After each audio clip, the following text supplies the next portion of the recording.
नमस्कार, मैं ज्योति श्रीवास्तव और आप सभी का स्वागत है सी न्यूज भारत में।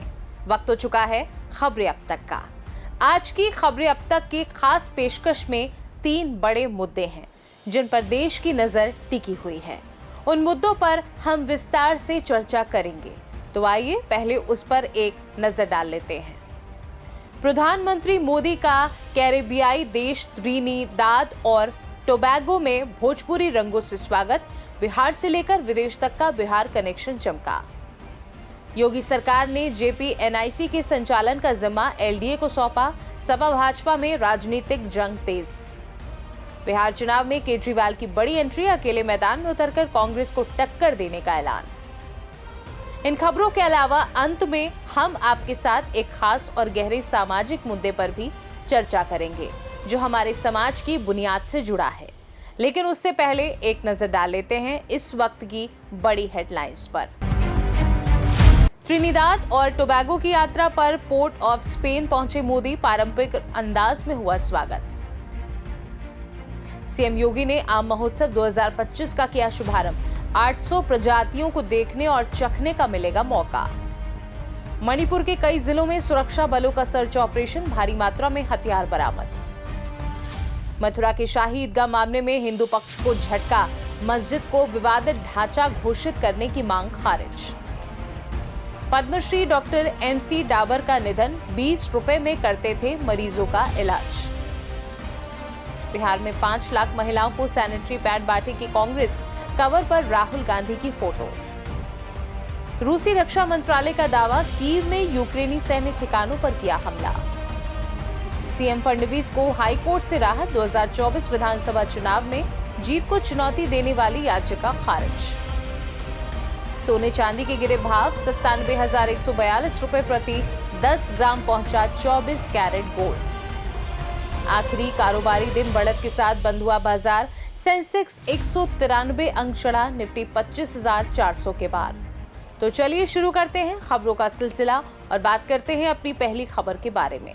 प्रधानमंत्री नरेंद्र मोदी त्रिनिदाद और टोबैगो की राजधानी पोर्ट ऑफ स्पेन पहुंच चुके हैं। ये उनके इस कैरेबियाई देश का पहला आधिकारिक दौरा है और खास बात यह है कि 1999 के बाद ये पहली बार है जब कोई भारतीय प्रधानमंत्री द्विपक्षीय यात्रा पर इस देश आया है। आपको बता दें, मोदी का यहां पारंपरिक भोजपुरी चौताल की रंगीन सांस्कृतिक प्रस्तुति के साथ जोरदार स्वागत किया गया, जो हमारी सांस्कृतिक समृद्धि और भारत त्रिनिदाद के बीच बढ़ते रिश्तों का प्रतीक है। इतना ही नहीं, बिहार से बाहर पीएम मोदी ने बिहार का लुत्फ लिया। बिहार से 15,000 किलोमीटर दूर त्रिनिदाद और टोबैगो में पटना स्ट्रीट भी है। बिहार में विधानसभा चुनाव हैं तो कुछ सियासी भी लग रहा है, मगर ये हकीकत है कि बिहार से बाहर की दुनिया में भी बिहार बसता है। प्रधानमंत्री नरेंद्र मोदी जब शुक्रवार को त्रिनिदाद और टोबैगो पहुंचे तो वहां का नजारा बिहार से ज्यादा मिलता जुलता था। बिहार के बक्सर से ताल्लुक रखने वाली प्रधानमंत्री कमला प्रसाद बिसेसर ने प्रधानमंत्री मोदी का भव्य स्वागत किया। आपको बता दें कि बिहार चुनाव में कुछ ही महीने बाकी रह गए हैं, इसलिए कुछ लोगों को ये माहौल सियासी लग सकता है। इस छोटे से द्वीपीय देश की आबादी सिर्फ 13 लाख है। भारतीय मूल के लोग 45% से ज्यादा, मुख्य रूप से लोग बिहार और उत्तर प्रदेश के भोजपुरी भाषी जिलों से। इस कार्यक्रम में बड़ी संख्या में भारतीय मूल के लोगों ने भाग लिया, जिनमें से अनेक की पैतृक जड़ें बिहार में हैं। प्रधानमंत्री ने राज्य की समृद्ध विरासत का उल्लेख करते हुए कहा कि ये न केवल भारत के लिए बल्कि पूरे विश्व के लिए गौरव का स्रोत है। पीएम मोदी ने आगे कहा, बिहार की विरासत भारत और दुनिया का गौरव है। वहीं प्रधानमंत्री मोदी ने प्रवासी भारतीयों को एक उपहार दिया। भारतीय मूल के नागरिकों की छठी पीढ़ी के सदस्य अब overseas citizenship of India card के लिए पात्र होंगे। इससे उन्हें भारत में रहने और काम करने का मौका मिलेगा। जाहिर है, प्रधानमंत्री नरेंद्र मोदी का त्रिनिदाद और टोबैगो का ये दौरा न केवल भारत और कैरिबियन देशों के बीच मजबूत कूटनीतिक संबंधों की ओर एक महत्वपूर्ण कदम है, बल्कि ये सांस्कृतिक और आर्थिक साझेदारी को भी नई ऊंचाइयों पर ले जाएगा। इस दौरे के माध्यम से दोनों देशों के बीच सहयोग के नए द्वार खुलने की उम्मीद है। वहीं ये देखना अभी बाकी है कि बिहार के चुनाव पर इसका कितना असर होगा। खैर, बढ़ते हैं अपनी अगली खबर की ओर। उत्तर प्रदेश के मुख्यमंत्री योगी आदित्यनाथ ने अखिलेश सरकार के ड्रीम प्रोजेक्ट जेपीएनआईसी को लेकर बड़ा फैसला लिया है। योगी सरकार ने जेपीएनआईसी की रखरखाव और संचालन का जिम्मा लखनऊ विकास प्राधिकरण को सौंप दिया है। वहीं सरकार के इस फैसले पर राजनीति गर्मा गई है। जी हां, सपा मुखिया अखिलेश यादव ने एक बार फिर जेपीएनआईसी को खरीदने की इच्छा जाहिर की है। अखिलेश यादव ने कहा कि अगर एलडीए बेचना चाहता है तो समाजवादी पार्टी जेपीएनआईसी लेना चाहेगी। राष्ट्रीय अध्यक्ष अखिलेश ने कहा कि सपा का जेपीएनआईसी से जुड़ाव है क्योंकि नेताजी ने इसे शुरू किया था। समाजवादी नेता इससे जुड़े थे। उन्होंने कहा कि मुझे उम्मीद है कि जब भी एलडीए से बेचेगा तो समाजवादियों को याद करेगा। वहीं दूसरी तरफ उप मुख्यमंत्री ब्रजेश पाठक ने अखिलेश सरकार के कार्यकाल पर जमकर निशाना साध दिया। ब्रजेश पाठक ने कहा कि अखिलेश यादव जिस तरह से जेपीएनआईसी को लेकर हंगामा मचा रहे हैं, उनकी सरकार का 2012 से 2017 का कार्यकाल काम के लिए नहीं बल्कि कारनामों के लिए जाना जाता है। उन्होंने कहा कि जो प्रोजेक्ट सिर्फ 265 करोड़ का था उसे बढ़ाकर 864 करोड़ कर दिया गया और 821 करोड़ खर्च करने के बाद भी काम पूरा नहीं हुआ। चलिए आपको ये भी बता देते हैं कि आखिर ये जेपीएनआईसी प्रोजेक्ट क्या है। दरअसल जेपीएनआईसी को अखिलेश यादव सरकार के कार्यकाल में ड्रीम प्रोजेक्ट के रूप में शुरू किया गया था, लेकिन 2017 में योगी सरकार के सत्ता में आने के बाद ये ठप पड़ गया। भ्रष्टाचार की शिकायतों के चलते इसकी जांच के आदेश दिए गए थे, जिसके बाद से ये प्रोजेक्ट अधर में लटका हुआ था। लेकिन अब सरकार के इस नए फैसले के बाद जेपीएनआईसी के निर्माण और संचालन को लेकर नई उम्मीदें जगी हैं। वहीं जेपीएनआईसी प्रोजेक्ट में जो चीजें शामिल हैं उनमें राज्य स्तरीय ऑडिटोरियम, कन्वेंशन सेंटर, आधुनिक sports complex, multipurpose sports courts, 750 4 पहिया वाहनों की क्षमता वाली मल्टी लेवल पार्किंग शामिल है। आपको बता दें, योगी सरकार ने जेपीएनआईसी सोसाइटी को भंग करते हुए उसके संचालन और रखरखाव का जिम्मा लखनऊ विकास प्राधिकरण को सौंप दिया है। गुरुवार को मुख्यमंत्री योगी आदित्यनाथ के नेतृत्व में हुई कैबिनेट बैठक में इसको लेकर महत्वपूर्ण फैसला लिया गया। लंबे समय से बंद पड़े जेपीएनआईसी का मुद्दा लगातार उठता रहा है। अब सरकार ने इसके संचालन की जिम्मेदारी एलडीए को दे दी है। 2017 तक जेपीएनआईसी का करीब 80% काम पूरा हो गया था, लेकिन साल 2017 में प्रदेश में बीजेपी सरकार बनने पर इसका निर्माण रुक गया था। इसका निर्माण 860 करोड़ की लागत से हुआ है। हालांकि समाजवादी पार्टी ने इस निर्णय की आलोचना की। सपा प्रवक्ता ने बयान जारी करते हुए कहा कि ये भाजपा सरकार की साजिश है, जिससे समाजवादी सरकार के ड्रीम प्रोजेक्ट को अपने अधीन लाया जा रहा है। वहीं भाजपा नेताओं का कहना है कि ये फैसला राज्य की संपत्तियों को अधिक प्रभावी तरीके से उपयोग में लाने के लिए लिया गया है। इसमें कोई राजनीतिक दुर्भावना नहीं है, बल्कि ये पारदर्शिता, जवाबदेही और समुचित उपयोग सुनिश्चित करने की नीति के तहत किया गया निर्णय है। देखा जाए तो जेपीएनआईसी प्रोजेक्ट को लेकर उठी राजनीतिक बहस के बीच योगी सरकार का ये कदम प्रदेश की महत्वपूर्ण संपत्ति को पुनः सक्रिय करने की दिशा में एक स्पष्ट संदेश माना जा रहा है। जहां सपा इसे राजनीतिक साजिश और अपनी उपलब्धियों पर प्रहार मान रही है, वहीं भाजपा का कहना है कि ये निर्णय पारदर्शिता और बेहतर प्रबंधन सुनिश्चित करने के लिए लिया गया है। अब सवाल ये है कि लखनऊ विकास प्राधिकरण इस बड़े प्रोजेक्ट को समय पर पूरा कर पाएगा या फिर राजनीति की गर्माहट इस योजना को फिर से प्रभावित करेगी। उत्तर प्रदेश की जनता की निगाहें इस पर टिकी हैं, जो विकास और जवाबदेही दोनों की उम्मीद कर रही हैं। खैर, बढ़ते हैं अपनी अगली खबर की ओर। बिहार विधानसभा चुनाव 2025 की हलचल बढ़ती जा रही है। राजद, कांग्रेस हो या भाजपा, जदयू, सभी तैयारी में जुट चुकी हैं। बिहार में अक्टूबर के आसपास चुनाव होने हैं। राजद की अगुवाई वाला महागठबंधन सत्ता में वापसी की ताक में है, तो एनडीए अपनी सत्ता बरकरार रखने की कोशिश में जुटा है। ऐसे में दांवपेच खूब चल रहे हैं, लेकिन इसी बीच इस चुनावी मैदान में एक और योद्धा की एंट्री हो गई है। जी हाँ, हम बात कर रहे हैं अरविंद केजरीवाल की, जिन्होंने हाल ही में पंजाब में सीटें जीतकर एक बार फिर शानदार वापसी की है। कहा जा रहा था कि दिल्ली की सत्ता खोने के बाद केजरीवाल गायब हो गए हैं।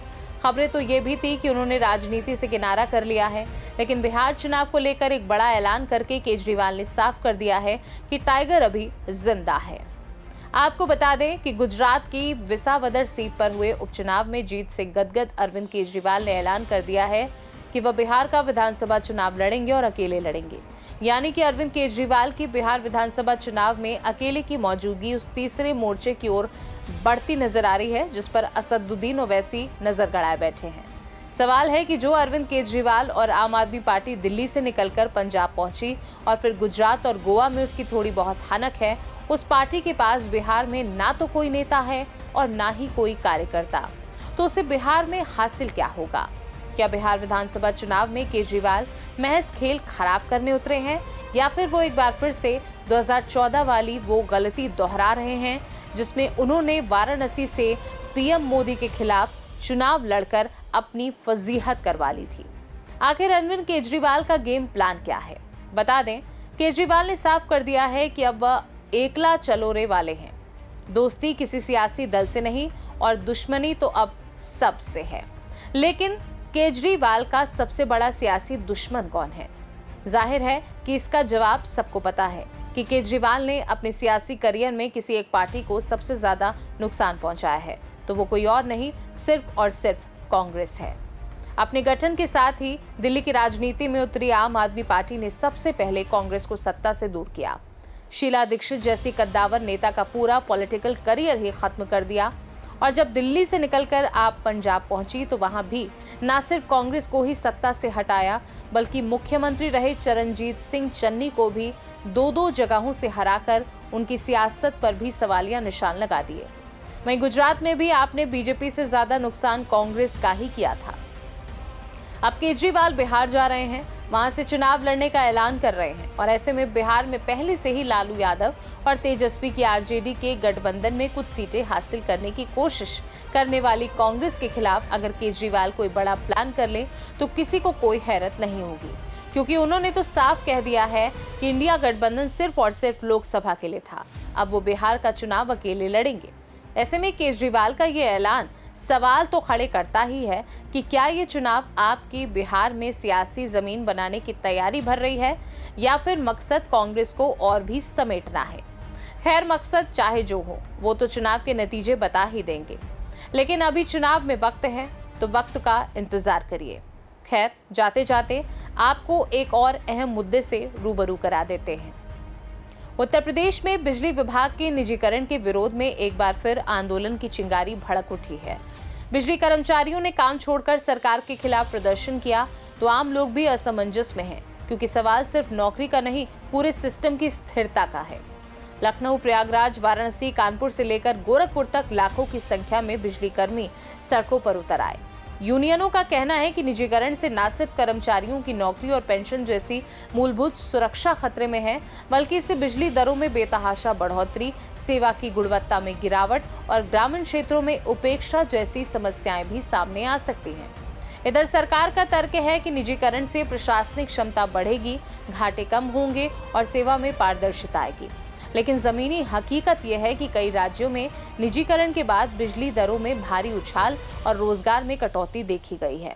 इसलिए बिजली कोई साधारण सेवा नहीं, ये हर घर की धड़कन है। अस्पताल से लेकर स्कूल तक, खेतों से लेकर फैक्ट्रियों तक, हर कोने में रोशनी की जरूरत है।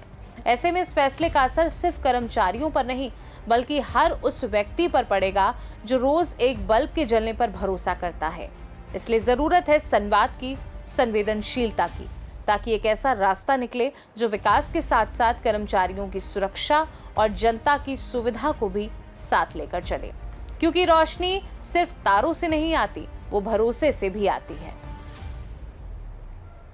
तो ये थी आज की सबसे अहम और असरदार खबरें, जहां एक और प्रधानमंत्री मोदी ने त्रिनिदाद की धरती पर भारतीयता और बिहारियत का परचम लहराया, वहीं यूपी की सियासत में जेपीएनआईसी को लेकर सत्ता और विपक्ष की खींचतान एक बार फिर तेज हो गई है। वहीं बिहार में अरविंद केजरीवाल की एंट्री ने चुनावी समीकरण को नई करवट दे दी है और अब लड़ाई सिर्फ सीटों की नहीं, सोच और साख की होती जा रही है। लेकिन इन तमाम राजनीतिक हलचलों और विदेश यात्राओं के बीच एक आवाज जो सबसे ज्यादा सुनी जानी चाहिए वो है आम आदमी की, वो आदमी जो हर दिन बिजली की उम्मीद में जगता है और हर रात एक बल्ब के भरोसे सोता है।